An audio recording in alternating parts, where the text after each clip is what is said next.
you. No doubt, no doubt. It's been just in this room specifically. It's been a really long, great journey though. So I've learned a lot, developed a lot, and got to grow a lot too, mentally and physically, which is more important than anything. So, but yeah, it's been a long grind. Imagine it's going on about as football as you could hope overall, though. Absolutely, I wouldn't want it any other way. Regardless of how my body feels, regardless of how I feel, it's about what the results are at the end of the day. So that's what I work for, the results at the end of the day, so wouldn't have it any other way.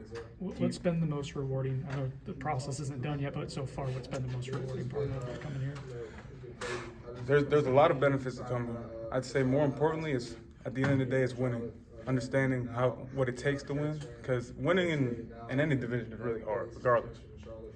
Getting that W at the end of the day, that's the most rewarding thing that I could ever ask for. And doing with the people in the room, man, that's an amazing feeling as well. So winning has been the most important factor in coming here. Do you think you appreciate it more after what you went through towards the end of Colorado? Oh, absolutely, absolutely. Every game you appreciate, and every down you appreciate regardless. But winning, that's something that you can full-heartedly take full responsibility for at the end of the day. Coaching staff, athletic staff, everybody, because that's an all-in effort from everybody, from every single level of college football. That's an all-in effort to win. So it's definitely rewarding. Back in September, do you remember when you took the field for the first time at Doak Campbell? What that felt like? Oh yeah, that was the most electric stadium I've been in. I mean, playing against LSU, that was pretty electric, but it wasn't Doak Campbell. There's a difference between playing at an away game or a neutral site and then playing at Doak Campbell. That's almost 90,000 people yelling. It feels like 90,000, 100,000 people yelling at you. So, but no, it's an amazing feeling. And now going into the last time, going in there, that's tough. How did it feel compared to expectations or what you heard about Doak Campbell? Exceeded far by any means. Because I played in Pac-12 stadiums, they're not as big. Doak Campbell now, that's something different. That's something different. Playing there, I would hate to be in a away team to play in there. Do you think your emotions are going to be like, what do you think your emotions are going to be like when you walked in there for the last time Saturday? No, I purposely didn't do the senior day at Colorado because I knew wherever I would go, that would be my last game. And so walking out there with my mom is going to be something that's really special, especially in Doak Campbell. Like, nothing gets better than that. So there's going to be a lot of emotions regardless of what it is. So, but being able to walk out there and look around and be like, soak it all in, that's going to be something that's really special. Is she still in California? Yes, sir. Yeah, all my family's still out in California. Have they been a couple games? Actually, my mom and my older brother's first game they ever been to. So he came up to the Miami game last week, so that was really special. And then the last previous game they came to was the LSU game. And so having them be able to come out to those two games specifically, like, you couldn't ask for any better college football than that. So, but no, they're my little brother and my mom are coming out for this game right now. So this is gonna be my little brother's first game out here, first time in Florida for literally all my family. So no, it's gonna be really exciting. How old is he? Little brother, he just turned 18. Okay. Mm-hmm.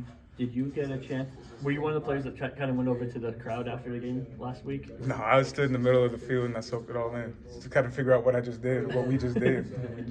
I've never been in that rivalry, and to be in that rivalry and know how much it really means, it's something that's really special. And to just see the reaction from the crowd, from the stand, from the people, from every level, it was amazing to see. So, but no, I wasn't an individual that was in the crowd. Do you want to do that this week if you went, guys? No, I'm not one to be. I mean, I'm an offensive lineman. I'm not one to be in the limelight unless I get a holding penalty. So, how far do you think the line has come? I mean, you guys had some new guys getting in the new system, and how far have you guys come during the course of the season? the best part about it is we're all still continuing to grow, and so I believe we still haven't met our full potential yet. There are a lot of things that we need to improve on, but for the most part, everybody who gets in understands the bottom line, what needs to be done and how it needs to happen, because it's not always going to look pretty. At the end of the day, there's 5 people on the offensive line. You're playing 60 snaps a game. Everybody else doesn't really play 60 straight snaps. So it's really tough to get a perfect plus on every single play. But the continuity between the guys that are growing throughout the year, it's increasing. So that's what you really like to see towards the end of the season. Early on in the season, we still have the opportunity to grow as well. Now that we're kind of understanding that these are our solid 8 guys, and these are the 8 guys that are going to go out and play for us. Now we understand that we got 5 weeks, 6 weeks left, whatever it is. Understand that this is the final last bit. So we're growing. I didn't realize it when you came in. So you know Lorenzo Booker? You know him for a long time? I've known of him, and I got to meet him when I was at St. Bonaventure. I've talked to him multiple times since I've been at Florida State, and his son Kane, he's a heck of a ball player. But yeah, I know of Lorenzo Booker. I know he was a great athlete as well. So, but no, he's really special.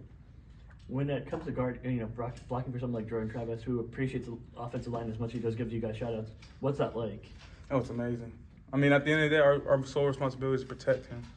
So if I'm not doing my job, I feel like I let him down. And that's not a great feeling at all by any means. And so, but to have an individual who understands the guys in front of him are his protectors, and he looks at us as his leaders, that's an amazing feeling. And you can fight for an individual like that. We fight for him as well. We love him. We respect him a lot. A lot of that he's had to go through since he's been here as well. And so to block like a guy like that, that's special. You just mentioned your physical health. Coach Norvell just mentioned it in his press conference. How are you feeling now, 10, 11 weeks into the year, getting treatment and how important that is right now? I mean, there's obviously going to be nicks and bruises that you're going to go with. I mean, injuries are showing up regardless of what it is, but you can't let the injuries take over how your game is. I mean, at the end of the day, everybody who's played ball knows this, that the best day you're going to feel is on Saturdays. So if you can get through the weeks and get through the days during the week, you'll be fine by Saturday. That's my goal, is that I need to do everything that's outside of on the field and do everything in the treatment room and doing that and getting everything right, getting my body right so I can be at my fullest potential. I mean, that's week 11. You're going to feel every single week. You're going to feel every play, really. So, but understanding the necessities that I need to do off the field is a big piece and understanding my recovery. Yeah, and adding on to that, how important has the rotation been to kind of maybe keep you fresher throughout the year, kind of keep some of the offensive line fresher? Well, what's great with that is that we were so deep on the offensive lines that we can rotate a lot of guys.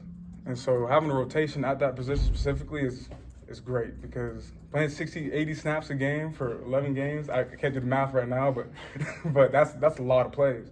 So being able to rotate that many guys throughout practice or throughout a game is really essential for maintaining health.